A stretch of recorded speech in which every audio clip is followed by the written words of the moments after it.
Hello everyone, welcome to my channel. I hope everyone is having a wonderful day.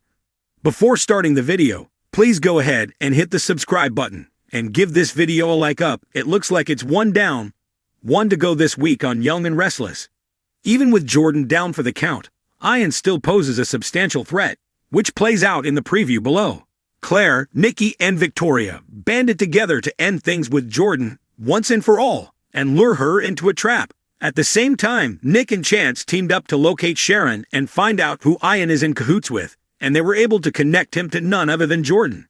Claire met with Jordan and duped her into believing she was plotting Victoria's murder for the inheritance, and she lured her twisted aunt back to the tack house with her. After all the Newmans confronted her, and Nick revealed Sharon was safe, Jordan realized she had nothing to bargain with. That's when she grabbed a cup of poisoned tea Claire had tried to serve her earlier and gulped it down. With her dying words, Jordan condemned Claire. Coming up, Victoria tells her father, Jordan's gone. Isn't that all anyone needs to know? Victor bellows, trust me, this ain't over. Victoria has no idea how much messier things are about to get. Previously, the wicked Ian met with Tessa and used his cultish mind game tactics on her, claiming he had changed and needed absolution for the things he had done, especially against Maria. And even though Mariah assured her wife that Ian was conning her, Tessa couldn't help but wonder if Ian may have changed. Tessa should have trusted Mariah. No sooner does the family get Sharon back than two more of them vanish. Nick asks Mariah, are you sure Tessa and Aria are missing? Mariah says, they weren't upstairs when I got home, and I can't find them anywhere. Tessa isn't answering her phone. The promo ends at the ranch house, where Ian holds a gun on Victor, Michael, and Nick, and hollers, Nikki, it's Ian. Come on down. I don't want you to miss a moment of what's going to happen to your family. He laughs gleefully. Victor, however, seems relatively calm, which can only mean he has something planned for Ian. The question hung in the air, an unspoken challenge that Ian himself couldn't answer. He sat alone in the dimly lit room, the low hum of the buzzing fluorescent light above his head only adding to the oppressive silence. His face was drawn, lined with the kind of exhaustion that only guilt or fear could carve into a person. This was the moment where everything hinged. His fate could go one of two ways. Ian wasn't always the man people whispered about. Once upon a time, he was simply Ian McAllister, a bright, ambitious young man with a knack for solving puzzles. His intellect made him a rising star in the tech world, a programmer who could untangle even the most complicated algorithms. He had a good job, a small but close-knit circle of friends, and a girlfriend who adored his quirks and his dreams. But brilliance, like fire, can be both illuminating and destructive. For Ian, it was the latter. It started innocently enough. A favor for a friend. Cracking the company's database to expose corruption. It wasn't sanctioned, of course. But Ian justified it to himself. He was doing the right thing, wasn't he? After all, wasn't it worth breaking a few rules to expose a company exploiting its employees? The lines blurred after that. One righteous hack led to another. And soon Ian found himself immersed in a shadowy world of digital mercenaries. His work wasn't always noble anymore. Sometimes it was simply about the money. Or worse, the thrill. He told himself he was still the same Ian. But the truth was harder to swallow. The deeper he went, the more the Ian he once was seemed like a stranger. The job that would change everything came from a faceless client who called themselves Erebus.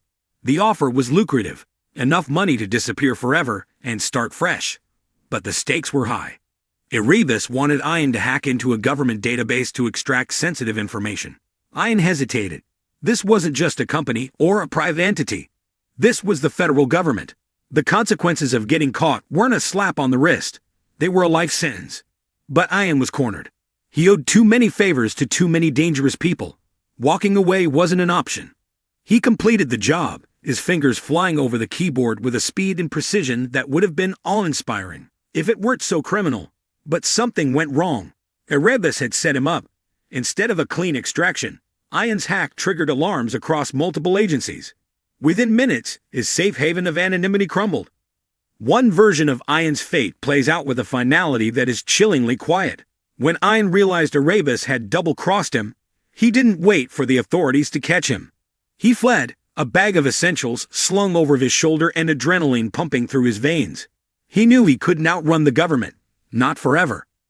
For months, Ian lived off the grid. He changed his appearance, adopted fake identities, and stayed one step ahead of the law. But paranoia ate away at him. Every shadow became a potential threat. Every knock on the door was a harbinger of doom.